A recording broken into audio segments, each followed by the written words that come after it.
আগে বালুচরিটা একটু খড়খড়ে ছিল। আমি ক্ষমতায় আসার পর একদিন বললাম,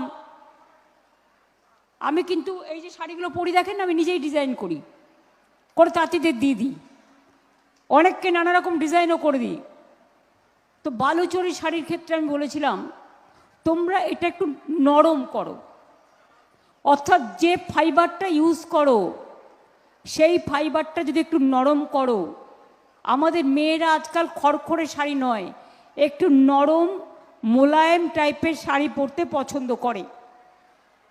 দুনিয়া বদলাচ্ছে, অনেক কিছু বদলাচ্ছে, কাজেই এখন দেখবেন বিষ্ণুপুরী শাড়ি, শুধু বালুচরি শুধুমাত্র শাড়ি নয়, বিশ্ব বাংলার সব দোকানে পাবেন, বাংলার হাটে পাবেন, সৃষ্টিতে পাবেন, সেলফ হেল্প গ্রুপের মেলায় পাবেন। এবং ছেলেদের জন্য বালুচরি সিল্কের শাড়ি যেটা হয়, ওই বালুচরি জামা, পাঞ্জাবি, এগুলো পার্ক সার্কাস ময়দান থেকে শুরু করে, পার্ক সার্কাস থেকে শুরু করে, এয়ারপোর্ট থেকে শুরু করে সর্বত্র পাওয়া যায়।